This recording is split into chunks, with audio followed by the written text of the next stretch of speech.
ఓ మీకెందుకు కంగారు, నేను నించుంటున్నారా భయ్?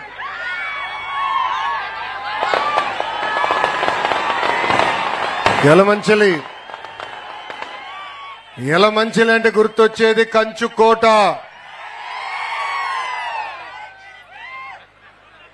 నాకిప్పుడు కూడా బాగా గుర్తు. యువగలం పాదయాత్ర నేను కుప్పం నియోజకవర్గంలో ప్రారంభించా.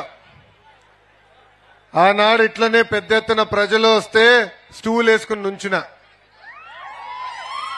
ఇప్పుడు ఏ అధికారులు అయితే ఇక్కడ నుంచి కాపలా కాస్తున్నారో ఇదే అధికారులు స్టూల్ లాక్కుని వెళ్ళిపోయారబ్బా. ఇదే అధికారులు నా మైక్ లాక్కుని వెళ్లారు. కానీ 2024లో ఏం జరిగింది? అందరు దిమ్మ తిరిగే విధంగా ప్రజా తీర్పు వచ్చింది. ఈ ప్రజా తీర్పు స్వాతంత్రం కోసం, ఈ ప్రజా తీర్పు సంక్షేమ అభివృద్ధి రెండు జోడి ఎద్దుల బండిగా నడిపించేదానికి వచ్చిన తీర్పు. భారతదేశ చరిత్రలో ఏ రాష్ట్రంలో జరగని విధంగా 94% సీట్లు తెలుగుదేశం, జనసేన, భారతీయ జనతా పార్టీ కైవసం చేసుకుంటాం జరిగింది. ప్రజలందరూ ఒక్కసారి ఆలోచించాలి. ఆనాడు మాట్లాడడానికి స్వేచ్ఛ ఉండేది కాదు. ఆనాడు బయటికి అడుగుపెట్టి ప్రజాప్రతినిధులు కలిసే పరిస్థితి లేకుండా ఉండేది కాదు. ఆనాడు గొంతు విప్పి మాట్లాడితే కేసులు పెట్టారు. అంతెందుకు ఫేస్బుక్ లో అయ్యా ఇది అన్యాయమని పోస్ట్ పెడితే జైలుకు పంపించారు. నేను ఈరోజు మీ ముందర నుంచి ఉంటున్నా. ఆనాడు నా పైన 23 కేసులు పెట్టారు.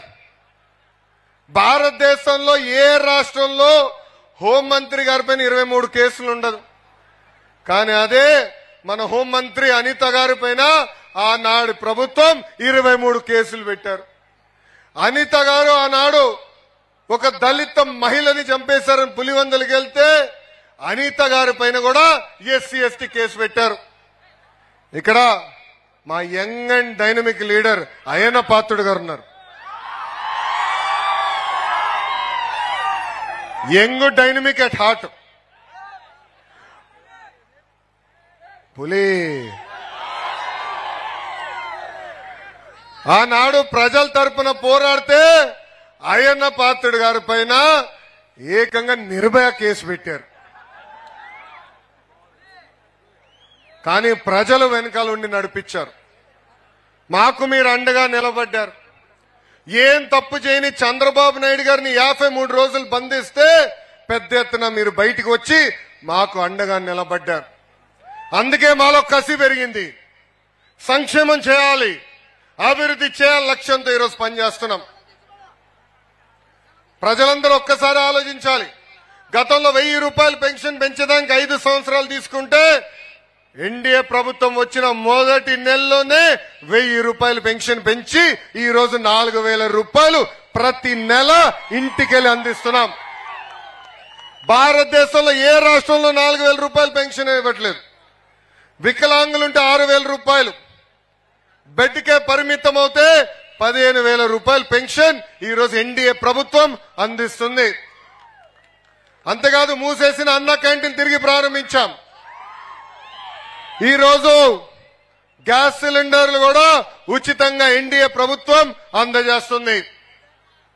ఇంకా తల్లికి వందనం, అన్నదాత సుఖీభవ 2 నెలలు ఓపిక పట్టండి, మన ప్రభుత్వం అందజేస్తుందని ఇక్కడున్న తెలుగింటి ఆడపడుచులు కూడా తెలియజేస్తున్నా. అంటే ఒక పక్కన ఇచ్చిన హామీ నిలబెట్టుకుంటూ ఇంకో పక్కన అభివృద్ధి ముందలు తీసుకెళ్తున్నాం. ప్రజలందరూ ఒక్కసారి గుండె పైన చేయి పెట్టుకుని ఆలోచించండి. ఇదే రోడ్లో నేను నడిచా, స్కేల్ పెట్టి కొలతలు కొలిసా ఎంత లోతు గుంతుందని.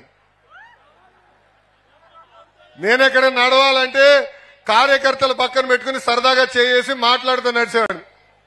కానీ మన ప్రాంతానికి వచ్చి గల గుంటలు చూసి ఆగ్రహం ఇప్పుడు మాట్లాడదు, ఏ గుంతలు ఎప్పుడు పడతామో తెలియని పరిస్థితి. కానీ అదే ఎన్డీఏ ప్రభుత్వం అధికారంలోకి వచ్చిన వెంటనే రిపేర్లకి డబ్బులు విడుదల చేసి పెద్ద ఎత్తున రోడ్లు రిపేర్ చేస్తాం జరిగింది. ఇంతేకాదు ఆనాడు నేను హామీ ఇచ్చా, ఎన్డీఏ ప్రభుత్వం అధికారంలోకి వచ్చిన వెంటనే ఈ రోడ్డు విస్తరణ కూడా చేస్తాం, 4 లేన్ రోడ్ వేస్తామని ఆనాడు చెప్తాం జరిగింది. ఇంకా మీ ఎమ్మెల్యే గారు కూడా వదిలిపెట్టాడబ్బా, వెంటాడాడు. ఒక పక్కన ఉప ముఖ్యమంత్రి గారు పవన్ అన్నతో పోరాడారు, ఇంకో పక్కన శాసనసభకు వస్తే చాలు అన్నా యువగల మామి కొంచెం మీదే బాధ్యత కదా అన్నాడు. ఆయన ప్రోత్సాహంతో ఈరోజు మనం ఈ ప్రాజెక్ట్ ముందలు తీసుకెళ్తున్నాం. 4 లేన్లు లోడ్ చేసినప్పుడు ఇక్కడంతా కొంతమందికి అంటే ఇక్కడున్న షాపులు కానీ ఇల్లు ఉన్న వాళ్ళు కొంచెం ఇబ్బంది ఉందని నాకు తెలియజేయడం జరిగింది. ఇక్కడ గౌరవ కలెక్టర్ గారు ఉన్నారు, ఇంకా కొల్లు రవీంద్ర గారు ఇన్ఛార్జ్ మంత్రి గారు ఉన్నారు. వాళ్ళందరికీ చెప్పాను, బాధ్యులతో ఒకసారి కూర్చుని ఈ ఆమోదమైన పరిష్కారం ఎత్తుకోమని వాళ్ళు కోరటం జరిగింది. త్వరలో మీతో మీటింగ్ పెడతారు. ఆమోదమైన పరిష్కారం వచ్చిన తర్వాతనే పని ప్రారంభిస్తాం. కానీ మిమ్మల్ని అందరూ కోరుతున్నా, సహకరించండి. అభివృద్ధి కార్యక్రమాలు మళ్ళీ మళ్ళీ రావు, వచ్చినప్పుడు పుచ్చుకోవాలి. ఎందుకంటే మన ప్రాంతం అద్భుతంగా అభివృద్ధి చెందబోతుంది. ఎవ్వరు ఊహించిన విధంగా భారతదేశంలోని అతి పెద్ద స్టీల్ ప్లాంట్ మన ప్రాంతానికి వస్తుంది. ఎన్టీపీసీ గ్రీన్ ప్రాజెక్ట్ వస్తుంది. పెద్ద ఎత్తున బల్క్ డ్రగ్ పార్క్ కూడా వస్తుంది. అవన్నీ వస్తే ఇంక రోడ్లు సరిపోవబ్బా. అందుకే రోడ్లు అభివృద్ధి చేయాలా, అవసరం అయితే 2-3 దగ్గర ఫ్లైఓవర్ వేసుకోవాలా. అప్పుడే పెద్ద ఎత్తున నిరుద్యోగ యువకులకి ఉద్యోగాలు కల్పించవచ్చని ఇక్కడున్న ప్రజలందరూ తెలుపుకుంటున్నా. ఆనాడు అడిగాం, మీకు 2 ఓట్లు ఉన్నాయి, మన నియోజకవర్గంలో మీకున్న 2 ఓట్లు, ఒకటి గ్లాస్ కి ఇంకోటి కమలం గేమని అన్నాడు కోరాం.